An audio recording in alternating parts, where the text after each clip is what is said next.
महेश चाय पीकर वापस डाकघर आया तो उसे फोन आया। जी महेश बाबू बोल रहा हूँ। डाक बाबू, मैं गांव का मुखिया बोल रहा हूँ। वो असल में आपका शागिर्द आज आपके पास नहीं आएगा। अरे लेकिन क्यों नहीं आएगा मुखिया जी? मैंने तो अभी नाश्ता तक नहीं किया। अरे वो कोई बात नहीं, हम कुछ दिनों में नया शागिर्द आपको दे देंगे। खाने पीने का इंतजाम आपको मैं करवा दूंगा, बस आप कुछ दिन इंतजार कर लीजिए। बड़ी अजीब बात है, कोई पूरी बात बताता ही नहीं। महेश ने फाइल निकाली और अपना काम करने लगा। दोपहर तक उसने रजिस्टर का काम किया और फिर दोपहर से शाम तक चिट्ठियां बांटने गया।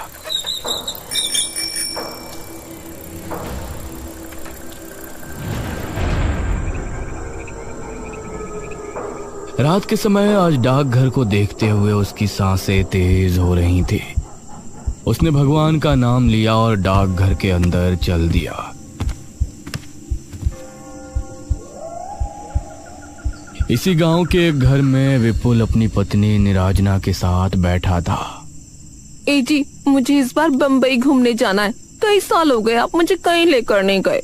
अरे मेरी जान, पैसे तो आने दो, मैं तुमको बम्बई क्या विलायत भी ले जाऊंगा।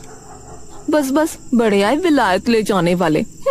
तभी उसके दरवाजे पर किसी ने दस्तक दी। कौन है भाई? बाहर से साइकिल की घंटी की आवाज आई और कोई बोला, डाक बाबू। अरे ये डाकिये रात में भी आने लगे। विपुल उठकर दरवाजे पर गया तो सामने कोई नहीं था। कमाल है, यहाँ तो कोई नहीं है। तभी उसकी नजर जमीन पर पड़ी तो वहां पर एक चिट्ठी पड़ी थी। ये क्या, लगता है कुछ ज्यादा ही जल्दी में था। उसने चिट्ठी उठाई और पढ़ने लगा। विपुल, मुझे पता है कि तुम्हारे घर की हालत इस समय ठीक नहीं है। तुमको पैसों की सख्त जरूरत है और तुम पैसों के लिए कुछ भी करने को तैयार रहते हो, यह भी मुझे पता है। अरे कौन है ये जो मेरे बारे में इतना जानता है? तुम्हारे लिए एक काम है। आज रात 1 बजे के समय डाकघर के पीछे वाले बरगद के पेड़ पर चले आना। मैं तुमको वहां मिलकर काम समझा दूंगा। सिर्फ 1 दिन का काम है और उसके तुमको पूरे 5,000 रुपए दूंगा। यह पढ़कर विपुल के चेहरे पर मुस्कान छलक आई। क्या हुआ, क्यों मुस्कुरा रहे हो? किसी की लुगाई का खत आया है क्या? अरे नहीं नहीं, एक काम आया है मेरे लिए। उसे कर दिया तो 5,000 रुपए आ जाएंगे 1 ही दिन में। अरे लेकिन है कौन जिसने ही भेजा है? अरे तुम आम खाओ, पेड़ मत गिनो। विपुल मुस्कुराया। उसने चिट्ठी को रख दिया और 1 घंटे बाद घर से निकला। उसके चेहरे पर मुस्कान थी लेकिन दिल में एक सवाल भी था। 1 ही दिन में 5,000 मिलने वाले हैं तो जरूर कोई बड़ा काम ही होगा। ये कहते हुए वो आगे बढ़ रहा था और अभी जंगली रास्ते पर ही था। तभी उसको साइकिल की घंटी सुनाई दी, जिसे सुनकर वो रुक गया। कौन है? उसने पीछे मुड़कर देखा तो वहां कोई नहीं था। अब वो फिर से आगे बढ़ने लगा लेकिन बार बार साइकिल की घंटी की आवाज उसे सुनाई दे रही थी। वह डर को काबू में रखते हुए बरगद के पेड़ के पास पहुंचा। अरे यहाँ तो कोई नहीं है, बरगद का पेड़ तो यही है। अरे कौन है भाई, क्या मेरा उल्लू बनाया है?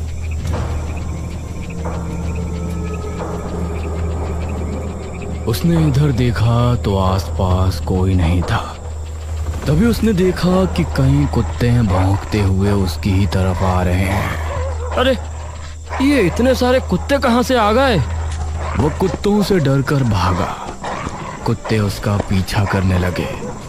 काफी देर भागने के बाद अचानक उसे साइकिल की घंटी सुनाई दी और उसके कदम रुक गए। सामने की ओर से एक आकृति उसे अपनी ओर आती नजर आई। इस आकृति से समझ आ रहा था कि कोई शख्स साइकिल पर बैठा उसकी तरफ आ रहा है। कौन है? वो आकृति साफ होती। इससे पहले ही पीछे से आ रहे कुत्ते विपुल पर टूट पड़े और उसकी चीख जंगल में गूंज कर रह गई।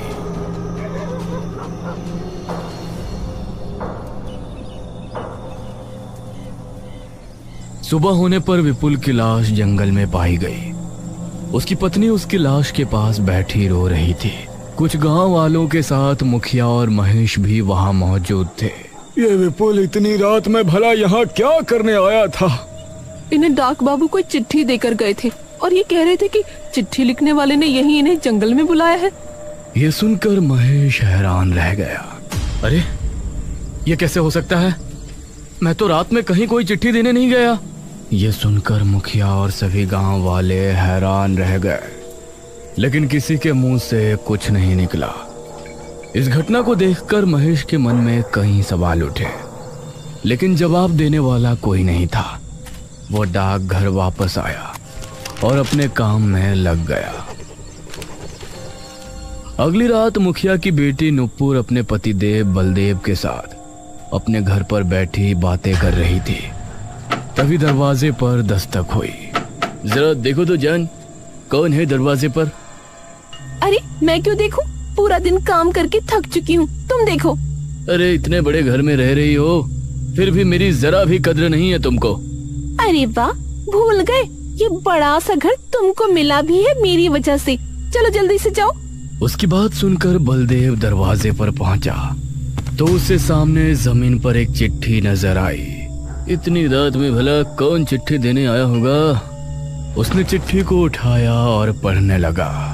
तुम्हारे गुनाहों की सजा तुमको मिलने वाली है। तुमने जिस गुनाह को अंजाम देकर सच छिपा लिया था, अब वो सबके सामने आने वाला है। क्या हुआ जी? आपके चेहरे का रंग कैसे उड़ गया?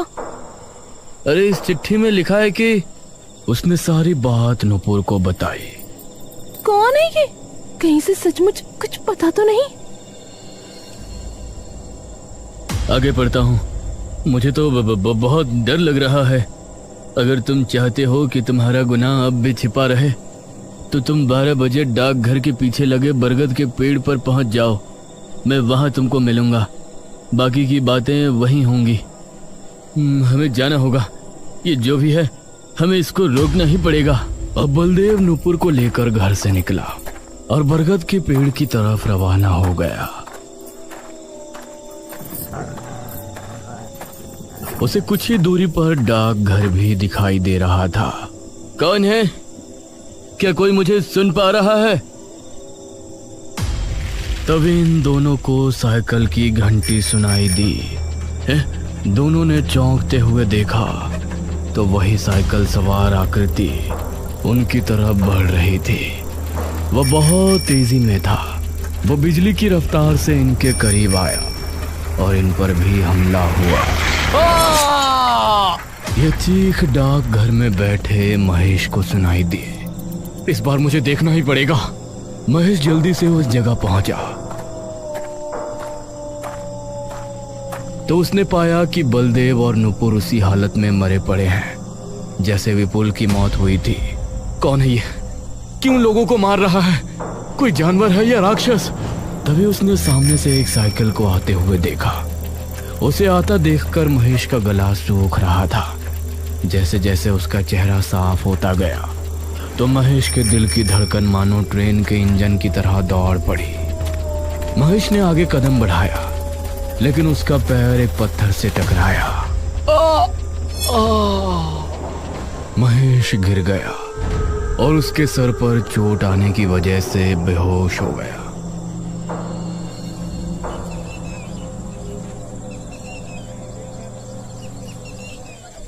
सुबह जब उसकी आंख खुली तो गांव के कुछ लोग और मुखिया भी वहां मौजूद था। मुखिया अपनी बेटी और दामाद की लाश के पास बैठा रो रहा था। आज गांव के लोगों का डर अपनी सीमा के बाहर नजर आ रहा था। ये सब क्या हो रहा है मुखिया जी? अब और 2 मौतें हो गई। मुखिया बस रोए जा रहा था। महेश ने पास ही पड़ी चिट्ठी उठाई जो इन दोनों को मिली थी उसे पढ़कर महेश का दिमाग घूम गया। कौन हो सकता है जो मेरी जगह लोगों को चिट्ठी देकर यहाँ बुलाता है और उन्हें मार देता है? डाक बाबू, यह डाक घर ठीक नहीं है। आप भी ना जाने कैसे यहाँ टिके हुए हैं, वरना यहाँ जो भी आता है एक दिन में ही डर कर भाग जाता है। सच कहूं तो मैं भी भागने वाला था, लेकिन मुझे नौकरी की सख्त जरूरत है, वरना रातों को साइकिल की आवाजें, कुत्तों की भौंकने की आवाज और सियारों के गुर्राने की गरज, इन सब से डर तो बहुत लगता है। क्या आपको भी वो आवाजें सुनाई देती हैं? हाँ, आप लोग मुझसे क्या छिपा रहे हैं? जब आप उन आवाजों के बारे में जानते हो तो कुछ और भी जानते ही होंगे।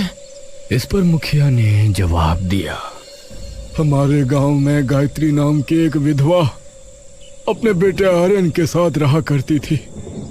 उस समय मैं मेरे घर का निर्माण करवा रहा था। वह वहां मेहनत मजदूरी करती थी, अपने बच्चे को पाला, उसे अच्छी तरह पढ़ाया लिखाया था। आर्यमान ने पढ़ लिख कर अपनी माँ का नाम रोशन किया और इस गांव का पहला डाक बाबू बना। लेकिन ना जाने एक दिन उसके साथ क्या हुआ, उसकी लाश जंगल में बुरी अवस्था में पाई गई, जैसे उसे किसी खूंखार जानवर ने नोच खाया हो। उसकी मौत देखकर उसकी माँ सुध-बुध खो बैठी थी। उसके बाद से जो भी डाक बाबू यहाँ आता है तो उसको साइकिल की घंटी सुनाई देती है और अजीब अजीब डरावनी आवाजें आती, और कोई भी डाक बाबू यहाँ एक दिन से ज्यादा नहीं ठहर पाया। यह सुनकर महेश की उत्सुकता और बढ़ गई और उसने तय किया कि आज रात वो पता करके ही रहेगा कि सच्चाई क्या है इस रहस्य साइकिल की घंटी का और कुत्तों के भौंकने का।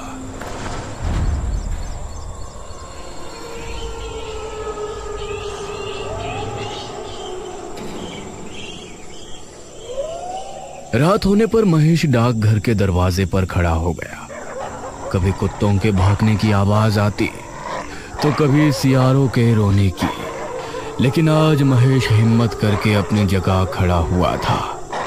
ठीक 11 बजे उसे साइकिल की घंटी सुनाई दी तो उसके कान खड़े हो गए। उसने पाया कि सामने से उसे वही आकृति आ रही है, लेकिन वो हिम्मत करके वहां खड़ा रहा।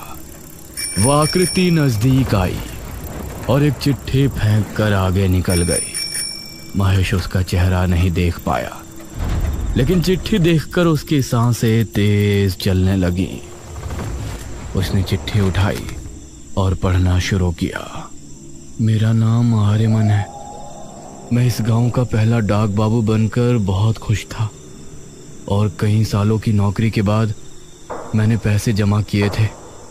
अपनी पुश्तैनी जमीन बेचकर मैंने अपने कमाए हुए पैसे मिलाए और उसके बाद गांव का सबसे बड़ा घर खरीदना और उसके अंदर अपनी माँ को रहते हुए देखना मेरी ख्वाहिश थी। लेकिन वो घर मुखिया ने अपनी बेटी के नाम कर रखा था। मैंने मुखिया से उसे खरीदने की बात कही तो उसने मुझसे पैसे तैयार रखने को कहा। अगली रात मुखिया अपने दामाद बलदेव और एक आदमी विपुल के साथ डाकघर आया। मुखिया जी, मैंने कागजात बनवा लिए हैं, आप इन कागजात पर दस्तखत कर दें, फिर ये पैसे आपके और वो घर मेरा। मुखिया ने पहले पैसों की गिनती विपुल और बलदेव से करवाई। मुखिया जी, अब इन कागजों पर अपने दस्तखत कर दें। क्यों नहीं डाक बाबू? तभी मुखिया ने विपुल को इशारा किया और उसने मेरे सर पर डंडा मारा। वो घर मेरी बेटी के नाम है और वही उसमें रहेगी। यह सब नाटक तो मैंने तेरी जमीन के पैसे और तेरी जमा पूंजी हड़पने के लिए किया था। इस गांव में सबसे अमीर मैं हूँ और मैं ही रहूंगा। मुखिया और उन गांव वालों ने मिलकर मुझे बरगद के पेड़ के नीचे फिकवा दिया। इसलिए जब भी कोई डाक बाबू आता है तो मैं उसे अपनी कहानी सुनाने की कोशिश करता, क्योंकि मैं चाहता था कि मुखिया की और मेरे खून की हकीकत सबके सामने आए। यह खत पढ़कर महेश को मुखिया पर बहुत गुस्सा आया।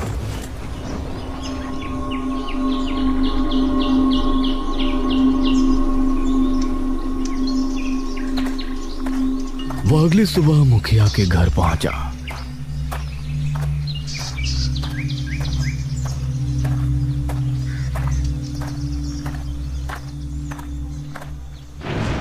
मुखिया जी, आपने जो आर्यमान के साथ किया था उसकी आत्मा ने मुझे सब बता दिया है। अरे अरे ये क्या बकवास कर रहे हो तुम? अगर अपनी भलाई चाहते हो तो आज रात डाकघर आ जाना। मैंने एक तांत्रिक को बुलाया है। वो तांत्रिक आर्यमन की आत्मा को कैद करके ले जाएगा और फिर इस गांव से उस आत्मा का खतरा हमेशा के लिए खत्म हो जाएगा। मुझे भी उससे तभी छुटकारा मिलेगा। यह सुनकर मुखिया के चेहरे पर मुस्कान छलक आई। ये हुई ना बात। मुखिया बहुत खुश हुआ।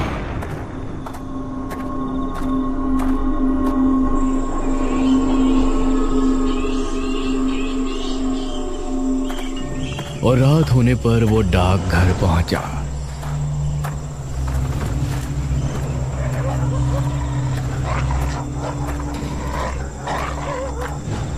अरे महेश, तुम तो किसी तांत्रिक को बुलाने वाले थे ना? कहाँ है वो तांत्रिक? अब आप आ गए हैं तो वो भी आता ही होगा। उसके इतना कहते ही साइकिल की घंटी की आवाज सुनाई दी। मुखिया के चेहरे का रंग उड़ गया। दोनों को सामने से आकृति नजर आई और कुछ ही दूरी पर आकर वो रुक गई। ये क्या है? तूने मुझे मारकर अच्छा नहीं किया मुखिया। अब मैं तुझे जिंदा नहीं छोड़ूंगा। अरे ये क्या है महेश? उसकी आत्मा हमारे सामने है। अरे जल्दी से तांत्रिक को बुलाकर इसे कैद कराओ। क्या तुम भी इससे मिल गए हो? अगर किसी को भी बताया कि इसे मैं नहीं मारा था तो मैं तुमको भी जिंदा नहीं छोड़ूंगा। हाँ। उसी समय वहां छिपा कोतवाल सामने आया। मुखिया जी, मैंने सब कुछ सुन लिया है। अब अपने आप को कानून के हवाले कर दो। कोतवाल को देखकर मुखिया हैरान रह गया और भागने लगा। तभी आर्यमन की आत्मा ने उसे हवा में उठाया। अरे! और उसे बहुत ऊपर से ले जाकर छोड़ दिया।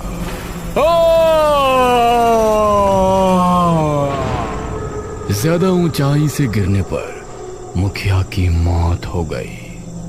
अब मेरी माँ को उस घर में पहुंचाना भी तुम्हारा ही काम है महेश। मैं जरूर करूंगा।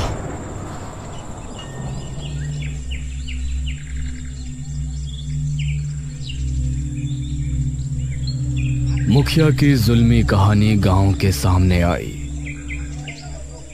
अब महेश के बयानों को लेने के बाद कोतवाल के जरिए आर्यमन की मां को उस बड़े से घर में रहने की इजाजत मिल गई। उसे अपने बेटे की मौत का गम था, लेकिन उसका सपना पूरा होने की खुशी भी थी। उसके बाद महेश अच्छे से अपने काम में लग गया। अब रात के समय जब भी उसको साइकिल की आवाज सुनाई देती तो वो डरता नहीं, बल्कि समझ जाता कि आर्यमन उसे अपने अंदाज में धन्यवाद कह रहा है, क्योंकि उसी की वजह से उसकी माँ आज बिल्कुल सही जगह अपने घर पर है।